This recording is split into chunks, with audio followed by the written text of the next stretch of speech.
So good morning, we're here at Plantronics Polycom ISE 2019. Paul Clark, thank you for joining me. Thank you for coming on the stands, great to see you. No problem at all. I really wanted to have a look in more detail at the Habitat Soundscaping system.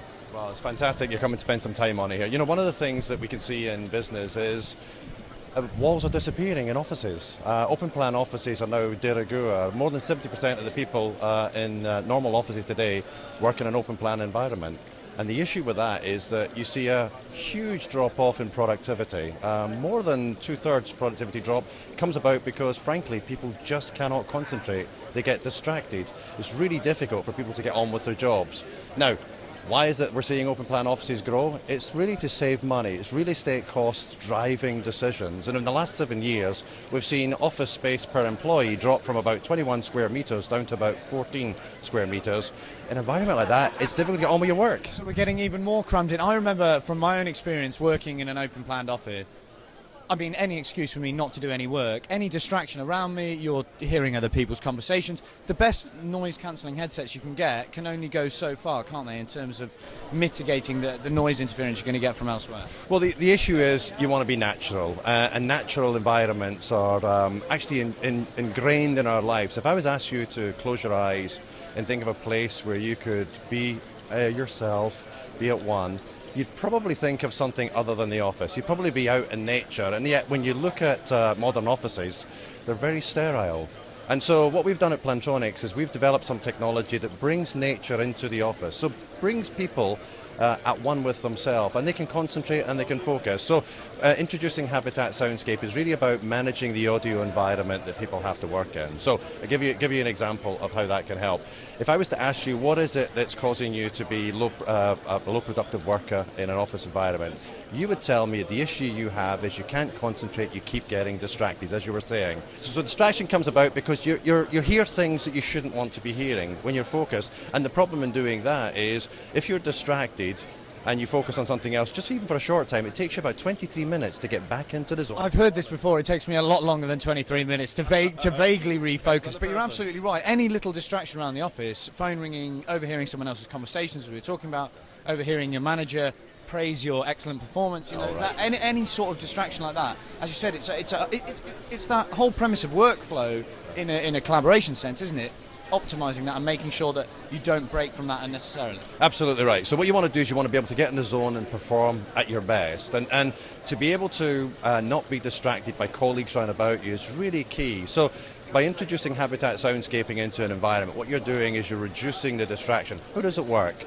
Well, essentially, there's a technology that's been around for a long time called noise masking, where you introduce white noise into office environments, and that stops the propagation or covers up the propagation of other conversations. So by white noise, what do you mean by that in a technical sense? So what people would typically recognise that to be is a sounding of air conditioning, for example. In a normal office, we have air conditioners. Some organisations will actually inject more of that noise in because it masks the propagation of other conversations.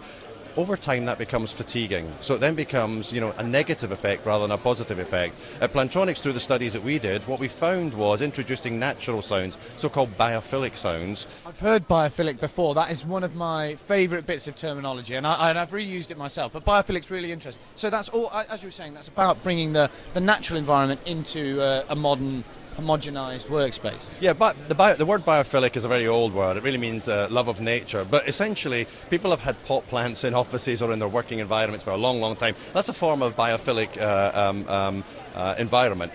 Audio is not been historically thought of in that way, and what we've done at Plantronics is we did some testing to see what sort of biophilic sounds could we bring into the office environment that would be calming for individuals, but also give a masking to that disturbance or the distracting noise. And so we're looking for a similar principle of that of white noise, but something that's more soothing in general rather than a buzzing or a piece of background fluff. You've got it, Patrick. It's absolutely about having a natural environment in the office.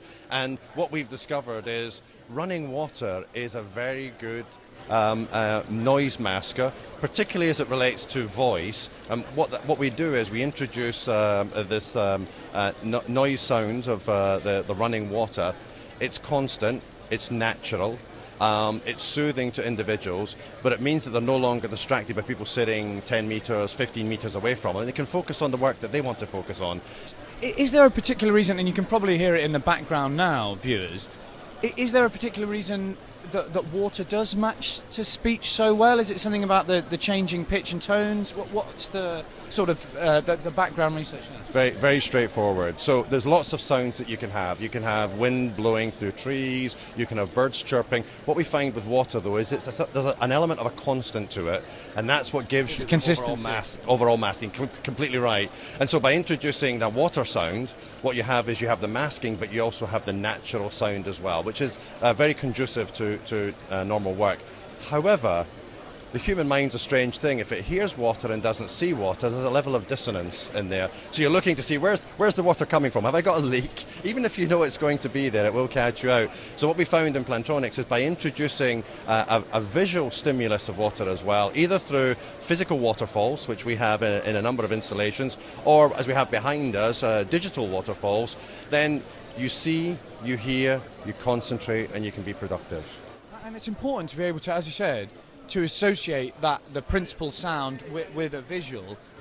As you said, I think you'd probably be looking around for the sound. If there's a water noise, you think, have they left the sprinklers on? What's happening? So how do you go about the mapping in terms of the location of the visuals and the location of the audio? What's the process there? It's relatively straightforward. What we actually want to do is we inject the audio in. Typically it will come in through the roof. We have speakers connected through your LAN network, and we have a controller. We have sensors in the roof, or we can have drop sensors as well in the environment that will detect the level of chatter or disturbance that's in the environment, and we dynamically adjust the injection of that water sound. So you're going to know who the biggest chatterbox is in the office, and then we can tactically place things around me to mitigate the distraction that I cause everyone else. Very, very subtly put. Actually, typically what happens is something a bit more broad than that. Is typically you'll find that there'll be areas of the office near doorways where there's passageways, people passing backwards and forwards, and you might want the noise to be a certain level there versus other quieter parts of the office. Lunchtime, when those walkways are used more, you might want to increase the coffee machine that gets regular use throughout the day. Water machine, exactly right. So you have a dynamic environment, and you want to adjust it, and we can do that automatically. We can manage it, and we manage it by zones. So it doesn't have to be the whole organisation, the whole office is at the same level. Different parts can be at different levels, and it changes throughout the day as well. I know that you guys have used this internally, and what have you seen in terms of the productivity gains and the enhancements in terms of office experience? So I'll give you a wonderful example. We've had Habitat Soundscape in our office in various forms, and it's been an evolution for us over the last 5 years. We moved offices about 3 years ago into a brand new building in the Netherlands, and as we moved in there, one of the last elements we installed was the Habitat Soundscaping. Our staff had been used to Habitat Soundscaping in our old office, and we moved to the new office for about 3 months. We didn't have it installed. The number of complaints we had about overhearing people, the ability to concentrate or lack thereof. I didn't even know they were in the office. You know? Exactly right. So there's a demonstration of how people get used to the productivity that comes from having Habitat Soundscaping. Now the other thing that's particularly interesting is introducing a sound like a running water. It will mask the conversations that people run about, so you can concentrate. But studies have shown us that actually, if you have a single individual and you put them in a quiet office and you have no water, no sound at all, the productivity is actually lower than if you have running water on. So you need that effect, you need that collaboration effect, but without the specific distraction. So in fact, the water sound is more than just masking, it's actually enhancing people's sense of well-being, enhancing their focus, and enhancing their ability to do complex tasks. Exactly. Well, Paul, it's fascinating to have a look at the solution and hear more about it from you, so thank you so much for coming on to the... Thank you, Patrick. Thanks for coming to see us. Appreciate that.